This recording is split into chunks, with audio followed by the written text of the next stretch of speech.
सुप्रभात। मैं कविता मिश्रा। अपनी इस वीडियो में आगे हम वेदांत सार के जो अध्ययन कर रहे थे उसके आगे आज हम एक नए टॉपिक, हमने अनुबंध चतुष्टय को ख़त्म कर दिया। आज हम एक नए टॉपिक अज्ञान का अध्ययन करेंगे कि अज्ञान के क्या लक्षण है। ठीक, अज्ञान है क्या, उसके क्या लक्षण है। तो हेडिंग हम डाल देते हैं अज्ञान। अज्ञान के विषय में सदानंद जी कहते हैं, अज्ञानम तो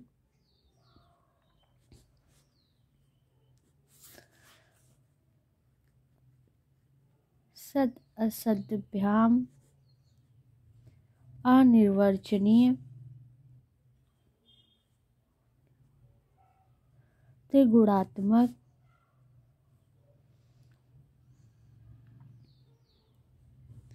ज्ञान विरोधी भाव रूपम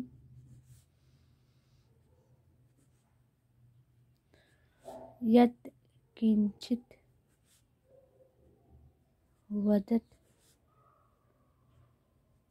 अहम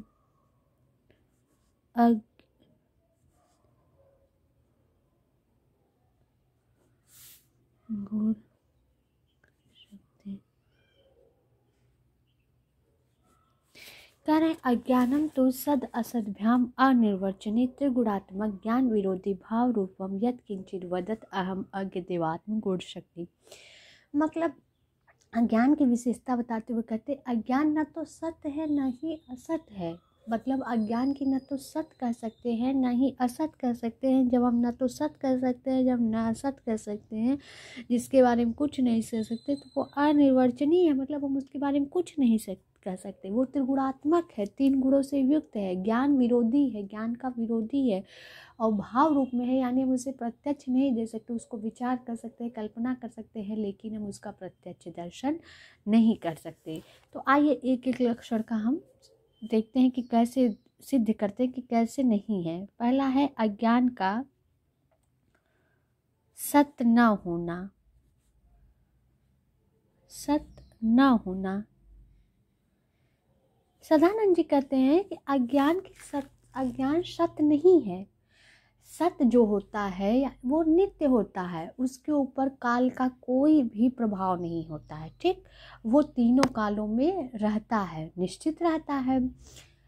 लेकिन अज्ञान की स्थिति क्या है, जब भी कभी ज्ञान की प्राप्ति हो जाएगी, अज्ञानी जो होगा अगर उसे कभी ज्ञान की प्राप्ति हो जाए, जिस क्षण ज्ञान की प्राप्ति हो जाएगी उस क्षण अज्ञान दूर हो जाएगा। यानी जब दूर हो जाएगा, हट जाएगा, तो वो सत्य कहाँ हुआ। सत्य जो होगा वो नित्य होगा, और जब ये हट ही जाएगा, दूर ही हो जाएगा, तो अज्ञान सत्य कहाँ हुआ। इसलिए अज्ञान सत्य नहीं है। ठीक, दूसरा क्या कह रहे हैं, अज्ञान का असत होना। अज्ञान का असत होना, असत न होना। ठीक, सदानंद जी कहते हैं कि अज्ञान को हम असत भी नहीं कह सकते। कैसे नहीं कह सकते, कह रहे हैं जो असत होता है वो जो है कभी नहीं हटता। ठीक, उसकी प्रतीति होगी ही नहीं। जो असत होता है उसको हम, उसकी प्रतीति कभी होती ही नहीं है।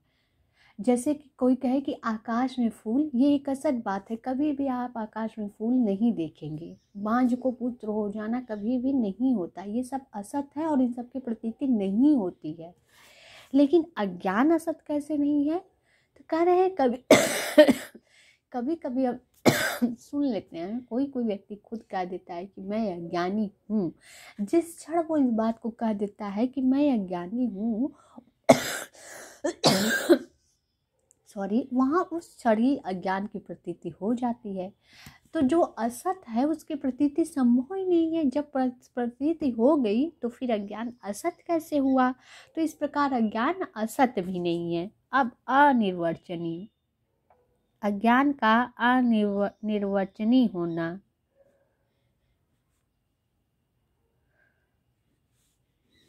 कह रहे हैं अनिर्वचनीय, जिसके बारे में कुछ नहीं। जब अज्ञान ना तो उसके सत्य कह सकते हैं ना असत कह सकते हैं, सत्य भी हम नहीं कहेंगे असत भी नहीं कहेंगे, तो वो क्या होगा, अनिर्वचनीय होगा। उसके बारे में हम कुछ कह ही नहीं सकते हैं। जब हम उसकी सत्ता, सत्य के रूप में भी सत्ता नहीं स्थापित कर पा रहे हैं, असत के रूप में भी उसकी सत्ता नहीं स्थापित कर पा रहे हैं, उसके बारे में कुछ कह ही नहीं पा रहे हैं, तो वो क्या हो गया, अनिर्वचनीय हो गया। फिर क्या हो गया, अज्ञान का त्रिगुणात्मक होना, त्रिगुणात्मक होना। कह रहे अज्ञान जो है त्रिगुणात्मक है, 3 गुणों से, सत्व रज तमो गुण से युक्त है। कह रहे अज्ञान का जो कारण होता है माया होता है, माया के कारण ही अज्ञान आती है। और माया 3 गुणों से युक्त है, जो कारण होता है उससे जुड़ा कार्य भी उसी तरह होता है। जब माया 3 गुणों से युक्त है तो उसका जो कार्य अज्ञान है वो भी 3 गुणों से युक्त होगा, सत्व रजो तमो गुण से युक्त होगा। इस प्रकार अज्ञान त्रिगुणी कहलाता है। फिर कह रहे हैं ज्ञान विरोधी।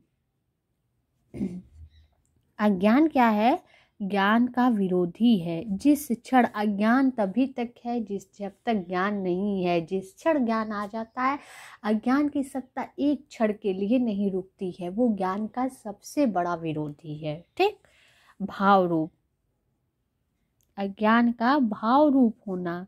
कह रहे हैं अज्ञान भाव रूप वाला है। भाव रूप क्या, हम उसकी कल्पना कर सकते हैं, विचार कर सकते हैं, उसको देख नहीं सकते, प्रत्यक्ष दर्शन नहीं कर सकते। जानते कैसे, अगर आप ये सवाल उठाएं कि जाने कैसे कि अज्ञानी है, कभी कभी व्यक्ति खुद प्रतीति बताता है मैं अज्ञानी होता हूँ, कार्यों से प्रतीत होता है, लेकिन आप उसको देख नहीं सकते। क्या आप अज्ञान को देख सकते, उसकी रूप रंग आकार इत्यादि बता सकते, नहीं बता सकते। इसलिए अज्ञान केवल कल्पनात्मक है, विचारणीय है, भाव रूप में है, उसे हम प्रत्यक्ष नहीं देख सकते।